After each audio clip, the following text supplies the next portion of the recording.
31, so still working our way through the story of Jacob, and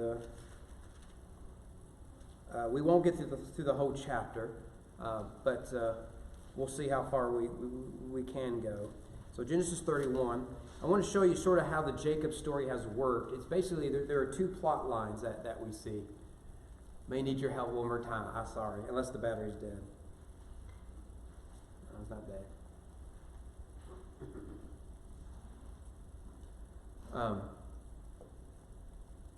So there are basically two plot lines.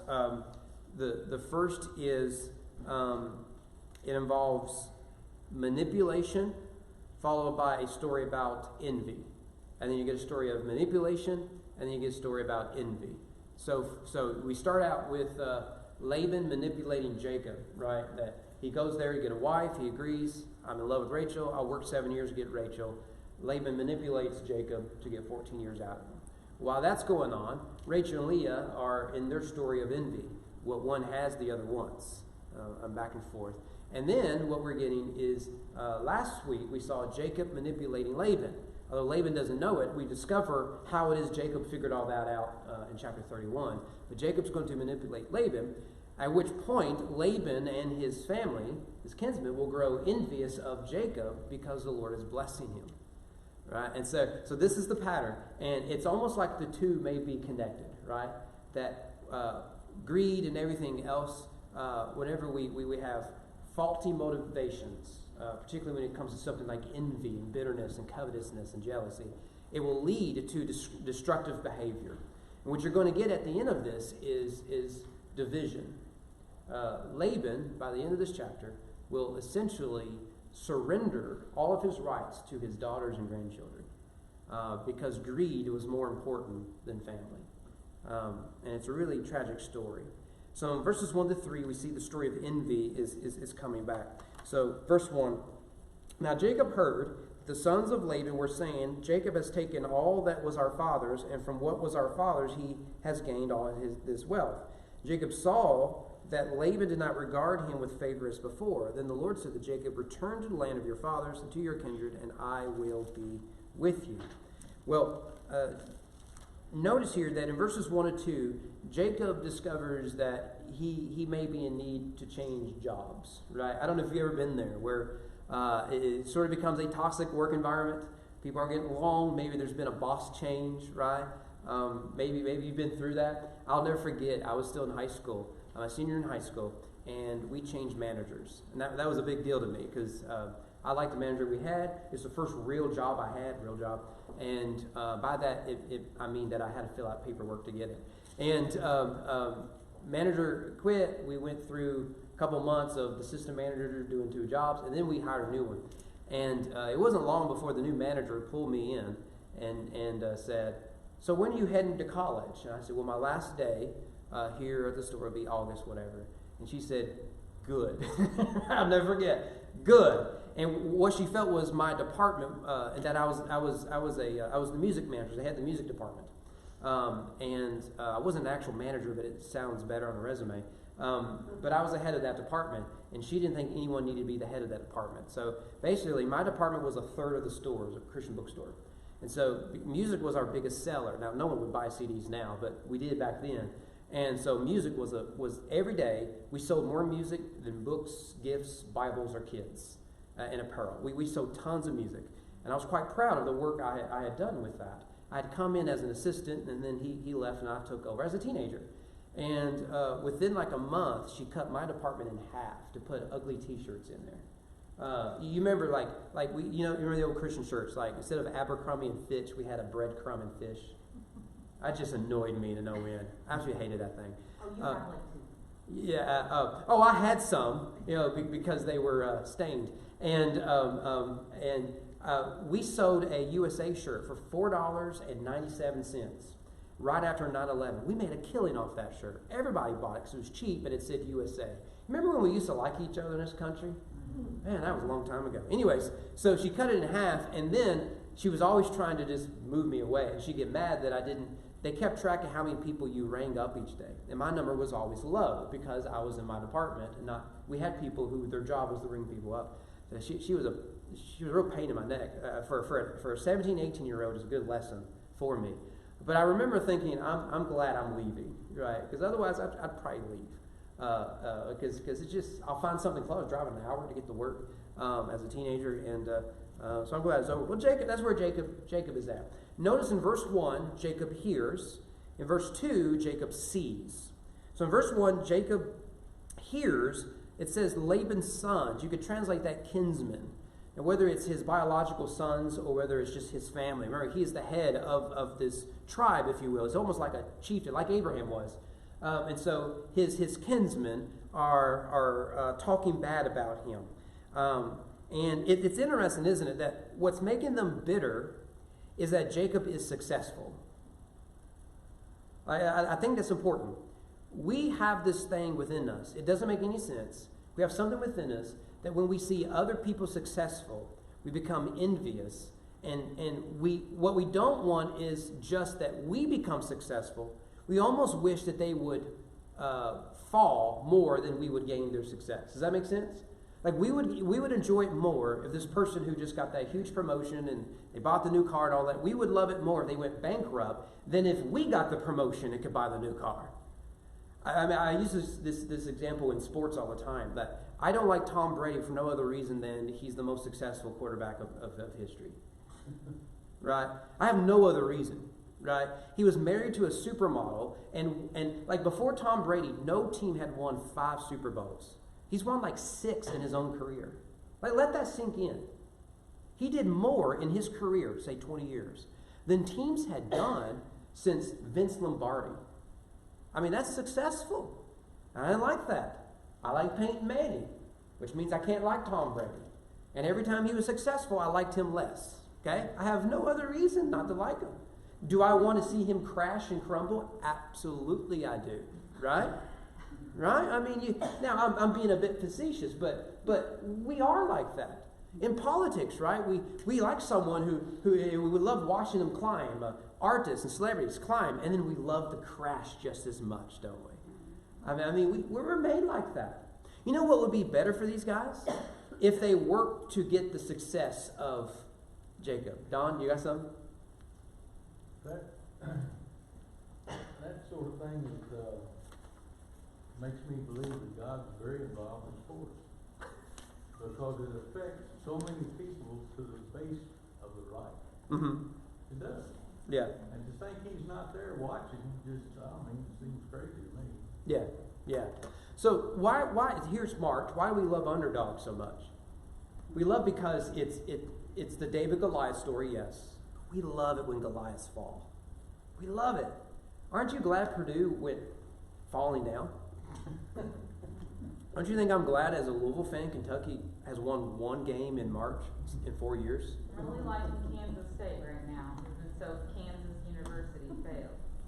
Because that'd be once again, it's we enjoy not just our success, but the failure of people that we perceive as better than us or our rivals. We love that. You want to guess the college that came up with that cancer cure?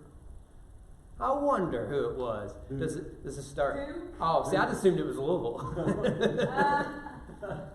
Can't spell UK with can't spell Duke. Without Can't, UK. yes, can't spell Duke without UK. There you go.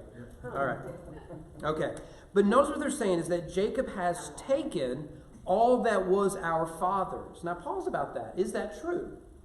Go back to chapter 30. What was the agreement? I'll take the rare domesticated animals, the spotted and speckled sheep and goats, right? The rare ones. You can have all the others. What's the first thing Laban did after he signed the dotted line that he's going to amend, as we'll see?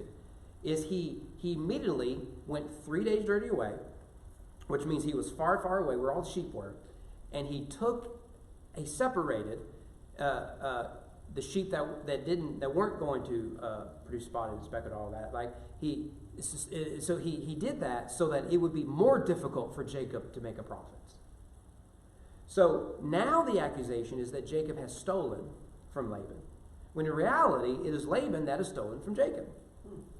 But because they are loyal, this is one of the things that comes in the story, because they are loyal to Laban and not to the truth. This is where family dynamics and other loyalties come in.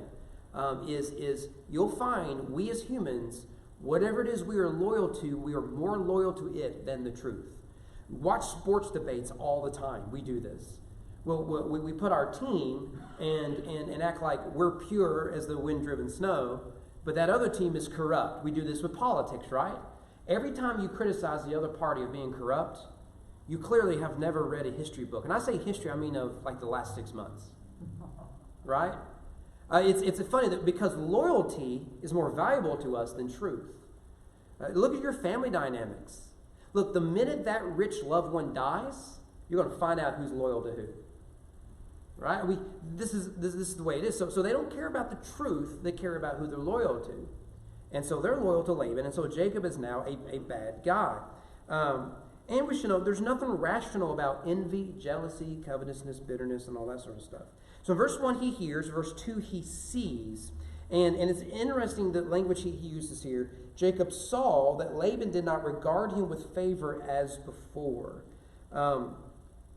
Does anyone have a weird translation, something about a face toward him? Does anyone have like a very literal one? Countenance of countenance? What it looked like? Countenance. Okay, that's better. That gets closer to it. So it's literally Laban's face was not toward him. It's an idiom. It's an idiom used in Hebrew. It just means that when they were within looking at each other, he turned the other way. Yeah, when I was a professor, I had to fail a student for plagiarism. And it was easy to figure out it was plagiarism because I knew the student couldn't write that good. Now, I'm not making fun of them. I'm saying that no student at that level writes that good. And so I typed in the first 2 sentences on Google, and I found it immediately. And it wasn't just how well it was written. It was like salivating to me as a theological paper. I thought, this is the sort of stuff I would read.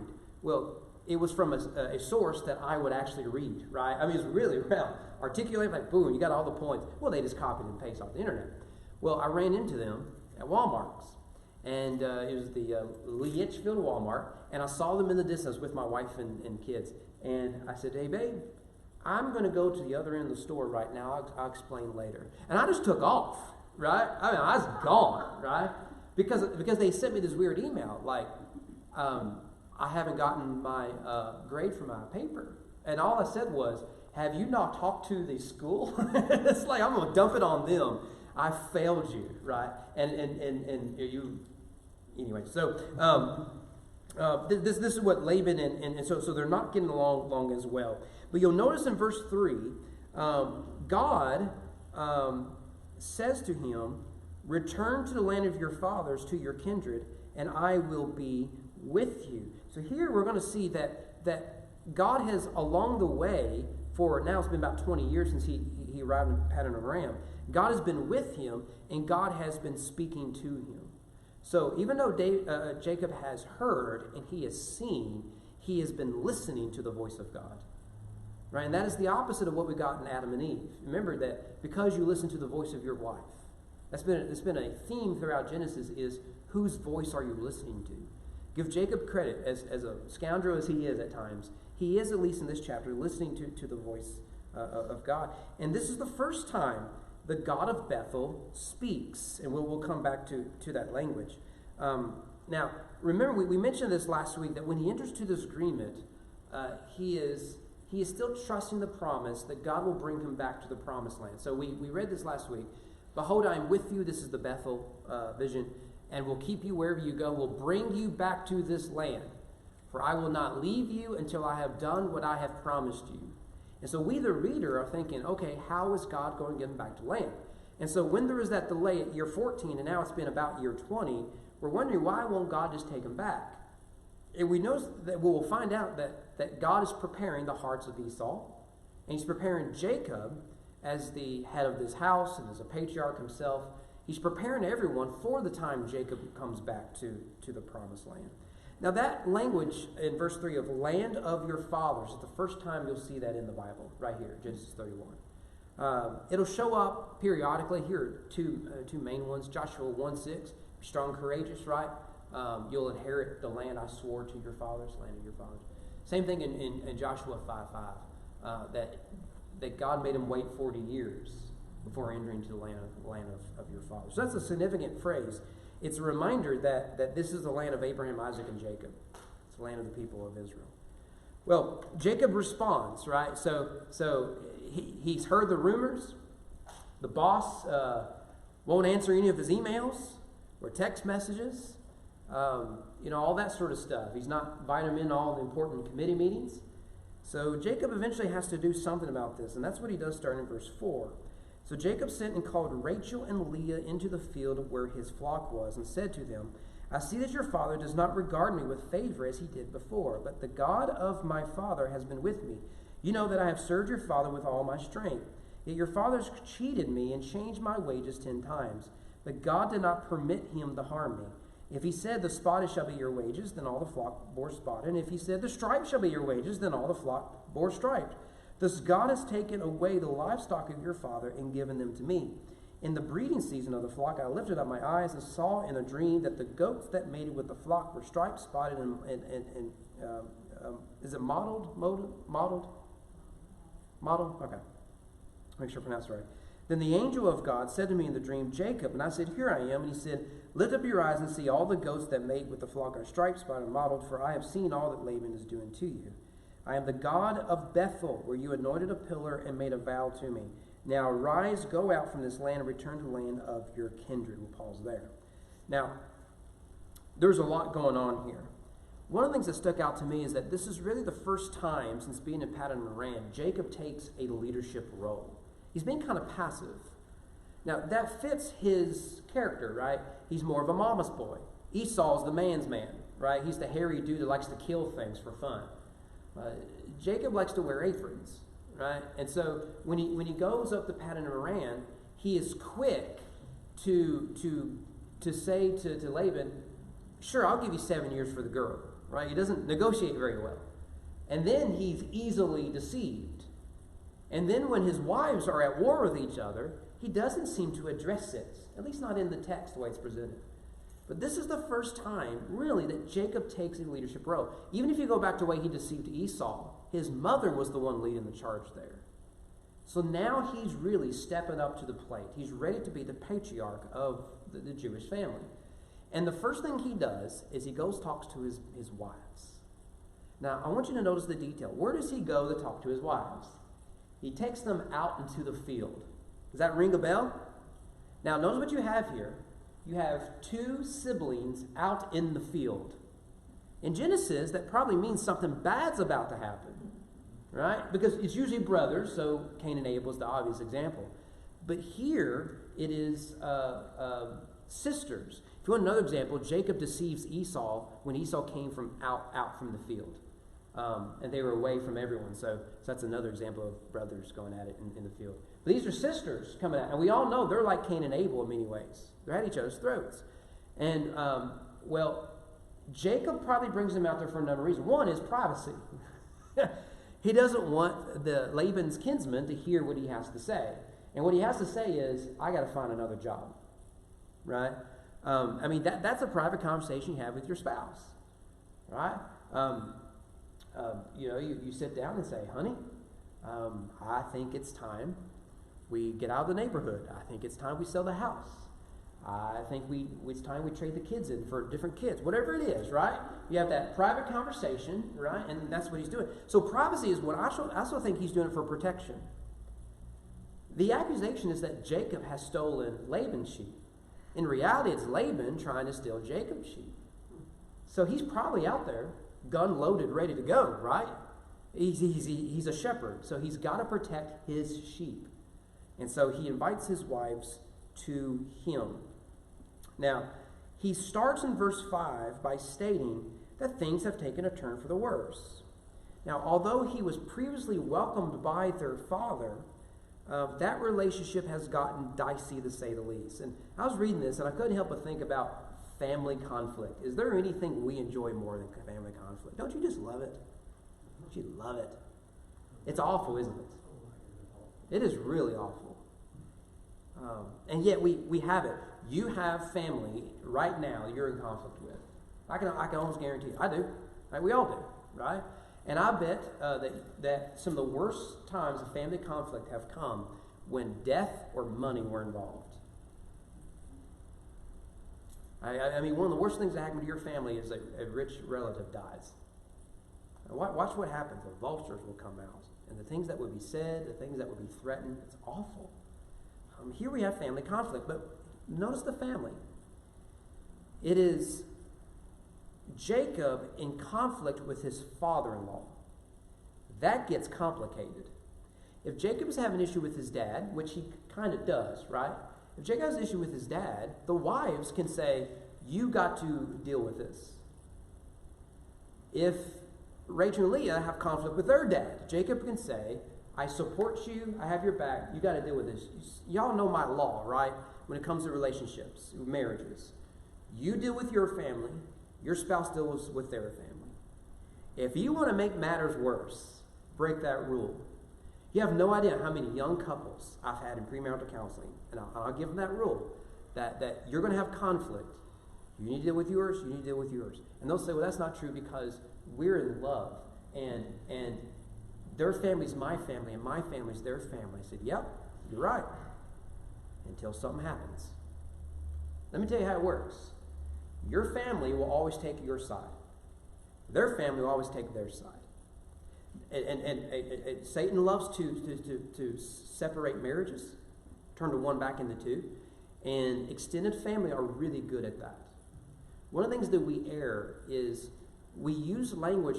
So let's say one of my kids is getting married. I'll be tempted to say, and I probably will say this out of habit, say, we're adding to our family. No, actually, we are subtracted from our family. Our child is going to go make a new family. They're going to reproduce a new family. They're going to leave our home, leave father and mother, be joined to your wife, and the two become one flesh. So you're actually removing from your family so that another family can be created. So what you have are two families separating to create a brand new family. And what we tell ourselves is, no, I got to hold on to you. We're just going to add to our family. And that can create some problems. I tell every young couple, I says, before you get married, because it's going to come up, you need to have Christmas and Thanksgiving and Easter figured out. You've got to have that figured out. Now, we've benefited in that Amanda's, her whole family's right there. My family, they're from out of state, and so my brother and sister can't get in very often, and so mom and dad can be flexible with us. We can have them up. We could go in. We could do it a week after the holiday, whatever it is that we want. Now, if my brother and sister were in with their families, that gets really complicated. Because what will happen is, our daughter doesn't want to have anything to do with this. She didn't come to Thanksgiving. No. She had to make a choice. And she chose this year to do Thanksgiving at her husband's. But maybe next year, Thanksgiving will be at yours. I'm willing to bet come Christmas, you'll have your daughter, but her husband won't have their son. Right? One of the things, my wife doesn't put her foot down on many things, but Christmas is one of them. Her rule is, we don't do nothing. It's our time. Right? And family don't come, and we don't go to them. Now, this year was a little different. Right? Because what we had planned was, on Christmas Adam, that is the day before Christmas Eve, I think it was my family. Christmas Eve was her family. Christmas was us. You all remember that we had we almost all froze to death. I don't know if you remember that or not. Right? It's kind of scary there because we were worried about power going out. And I was trying to tell the kids, you're going to wear a lot of clothes, it's going to get cold, okay? And our heater could not catch up with so my daughter's coming to me, she goes, Daddy, turn the heat up. I have. It's cold. It can't keep up with it, right? Burn some wood in your room, for goodness sakes. I don't know what to tell you, right? Well, what happened is we had to cancel all that. You couldn't go on the road. You could salt the roads. It's too cold. So what happened is, come Christmas, we had a brief window of semi-warm weather where the roads were okay. We had services here. So I went to my wife and said, we've already rescheduled for your family a week in advance, or a week later. Tomorrow we're going to, we can't do tomorrow, that is Boxing Day, the day after Christmas, because, the weather's going to get bad. We have Christmas. And I said, look, we've been together for 3 days. Can we make an exception this year? Right, we did. But we were flexible. It gets a lot more complicated when you add in-laws and grandkids and nieces and nephews, right? Here's the thing. You leaving your family to start a family. It's nice if all those things can work out. Here's another thing. If you have to choose between your family and your spouse, You choose your spouse. Watch what Rachel and Leah does if we get there today. They choose their husband. For one, they choose loyalty to their husband above loyalty to daddy. And ladies, that's difficult to do, isn't it? Because daddy hung the moon. And they're willing to listen to a husband who loves them. Kind of, sort of. I mean, at least Rachel knows she's loved, right? They're willing to do that. That's enough of that. Notice in verse 6, Jacob defends his integrity. He said, "You know that I have served your father with all my strength." Now, I read that in the English. Does another verse come to mind when you read that, with all my strength? It sounds like the Shema, doesn't it? Love the Lord God with all your heart, mind, body, soul, and strength. It's not the same word. In the Shema, the word that we translate strength or might or power is the word, I'm not making this up, it's the word very. Blew your mind. We started a series on the Shema during COVID, and we got 2 sermons into it. So we may start that over. I'll probably preach that first sermon again because you forgot all about it. I forgot all about it. Anyway, so it means the word very. It's your essence, basically, with your very, very, okay? This word, he means actual strength, right? The noun version means lizard. Right? Right? So take an alligator. That's a giant lizard in my book, right? You know, the strength of an alligator's jaw. Does that help? If it can mean, and it's used several times in the Bible, it can mean physical strength. So Samson, this word is used to describe him. It can describe human ability, so building wealth, your efficiency, your ability. It can describe the power of God and of the angels. So God's strength whenever he does things, the angel's strength that does things. What his point is that for 20 years he's not been lazy a single day. He's saying, I've worked hard and I've worked with integrity. You know I didn't steal from your father. I was an open book. I didn't hide anything from you. I didn't hide anything from him. I was loyal. It's interesting, isn't it, that when men lead, particularly in the home, his integrity is the secret to his success as a leader. When you see a man having to put his foot down and say, "Don't you know I'm the man?" He's having to say that because likely he's lost his integrity along the way. He's had to force his move. I have found that so one of the things that we've been together almost 23 years now, from dating, married, 17? I think, 17. So I can go up to my wife and say, we're going to take a trip. I've got everything planned. At this point, she's not going to ask a lot of questions. The questions she's going to ask, ladies, are, what do I need to wear? How cold or how warm is it going to be? Will I get wet? Right? Those are the sort of questions she wants to know. Do I need to dress up? Are we going somewhere fancy? Please tell me I get to dress up. But I'm not going to say that because then that sounds pretentious. But I really want him to tell me we're going to dress up. Those sort of things, right? What she's not going to ask is, is the hotel going to be decent enough that I'm not going to be scared that I'm going to die? Right? Please, will we get there and the credit card not work? Right? She's not going to ask those questions. And over time, she's learned that I will plan things for you and the kids. Don't worry about it, okay? And so that gives her the free. She loves surprises. One of the things I've grown to appreciate about her. She doesn't have to do that. Now, if we've been married 3 weeks, you can't do that. She's got a lot of questions to ask, right? Rightly so. But if you can demonstrate your integrity, leadership comes a lot easier. But when you go back on your word, you prove to be not very loyal or kind, you have to force your leadership. So I think Jacob is on to something here when he says, you know that I have worked with all of my strength and that I haven't done anything that is wrong or for your father to dislike me. Yet despite his hard work, verse 7, Laban instead has taken advantage of him. He says that he's changed his wages 10 times. Now, there's 2 ways to read that. One is literally 10 times. He's kept track, right? He has the receipts. Another way to see that is the number 10 functions like the number 7. And so, like the number 70, for example, I don't know, for those of you who went to public schools, 70 is 7 times 10. So what you have is 7 and 10 function to be numbers of completion. And so by saying he's changed it 10 times, it's saying he's changed it to a breaking point. There's been a pattern of behavior that I've reached that breaking point, this is not sustainable and nothing will change. So I've come to that point. So it could be literal 10, and that's fine. It could be more of a rounded number saying I've had enough. Well, I want you to notice, despite all that, God blessed him. He says in verse 10 that he had a dream. In the breeding season of the flock, I lifted up my eyes and saw in a dream that, so he had the vision in Bethel. We'll come to, I don't know, we'll get to it this week. Now he's having a dream. And so you remember that Jacob, first of all, asked to leave. And it became clear Laban didn't want him to leave. And he says, okay, if you want me to stay that bad, how about this? And Laban fell for it, hook, line, and sinker. Jacob was willing to walk away, but because of Laban's insistence, he says, you know what, I have an advantage that you don't have. God is blessing me, and he has spoken to me, and I'm going to do something that is outlandish. I'm going to take the rarest of breeds, and I'm going to become wealthy off of it. It's like the story of Isaac. God tells Isaac, don't go down to Egypt. I'll bless you even in the famine. And so too, here's Jacob. God is blessing him even in this sort of famine of family conflict. Now notice that in verses 11 to 12, he describes the voice as the angel of God.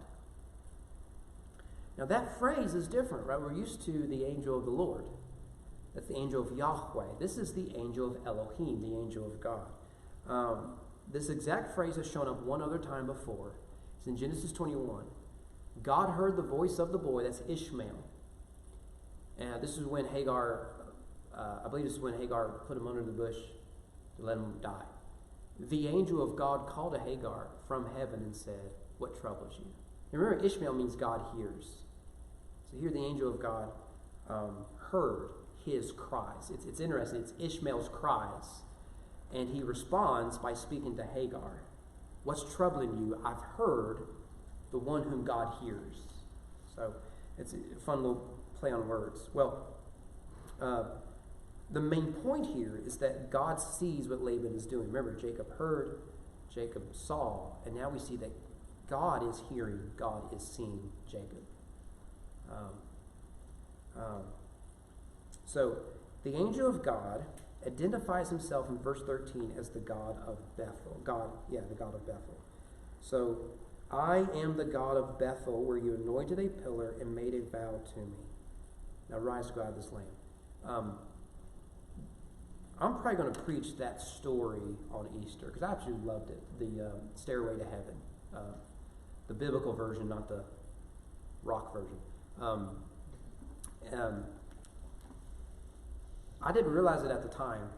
The first time anything is said to be anointed in the Bible is when Jacob anoints the rock, he turns into a pillar. You know what the word anointed means? The Hebrew word? It's where we get our word Messiah. The Greek word is the word Christ. So what is a Christian? It's the people who are of the anointed one. I grew up with it's little Christ, and that's right, but more specifically, Christians are those who are followers of the anointed one. So usually we see it's people being anointed, the priests are anointed and all that sort of stuff. David becomes anointed, so I think it'd be a fun series to do, to study anointing.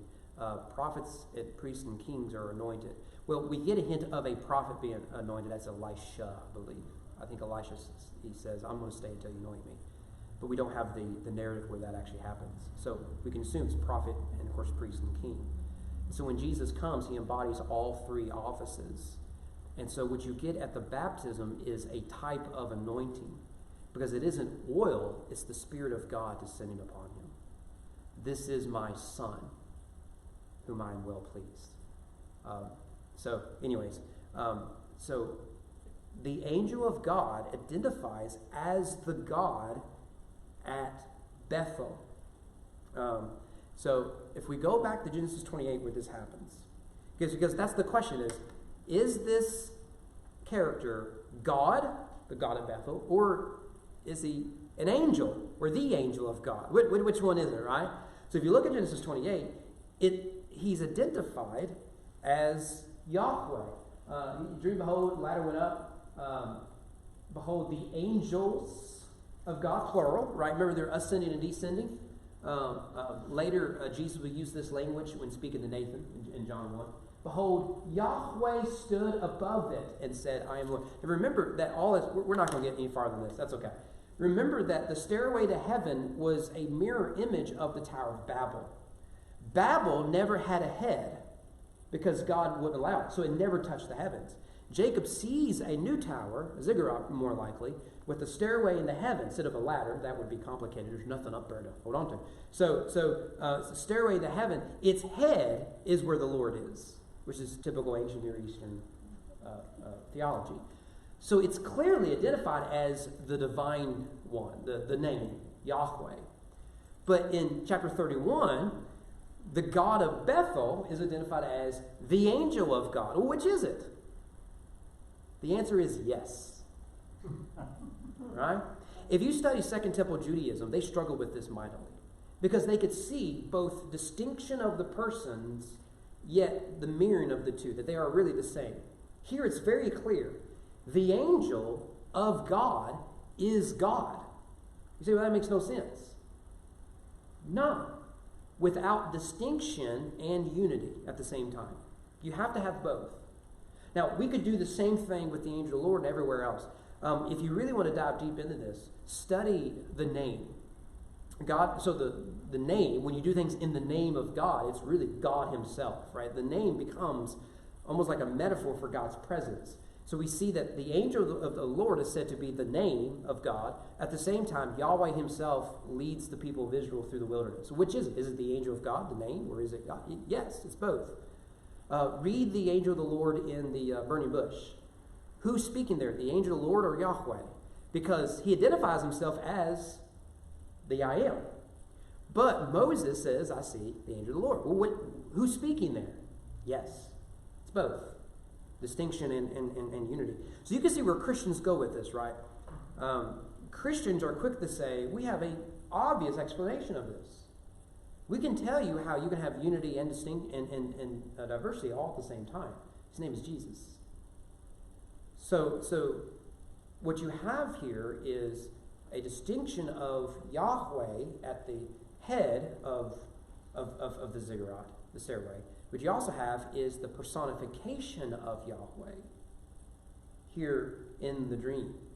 And Jesus is God who takes on the image of God and becomes man. So that's why we say that Revelation is general, creation and conscience. It's special. We have a Bible. We also have Jesus himself, who is God revealed as God, distinct from the Father, yet one with him. And we get it right here in this text. They are different and one. I mentioned the anointed. Now, he also says there in verse 13, now arise, go back to the land. So what is really motivating Jacob to go back is he's having conflict, he's having family conflict and work conflict, right? What's really motivating him is obedience to God. Which tells us something, that if it were God's will for Jacob to stay, he should stay. Conflict is not enough simply to leave. God's will is reason enough to leave, which means God may ask us to leave difficult situations. He may ask us to leave good situations. Just because it's a bad situation is not an excuse enough to just pack up your bags and go. Amen. Yeah, thank you. That's right. Yeah, apply that to marriage, but apply that to a church. Apply that to a church. A good buddy of mine just became a pastor at church, and he and I both know he's going to have some difficulties. You know, we've talked about it. I said that's when it gets at the worst, don't leave. Don't leave. Stay there. And I've talked to some of his members and said, you know, the next few months, maybe a few years, are going to be tough. When it gets worse, stay. If you really want to turn the church around, you stay, and we'll do more than anything. If only we could apply that to all of our churches, right? And Jacob has to learn that. He's leaving, yes, there's real conflict, real issues, but he's going because God has made him a promise, and God has said, go now. Remember, one of the themes in Genesis is where faith meets patience. I probably mentioned this last week. Abraham had to wait 25 years for a boy.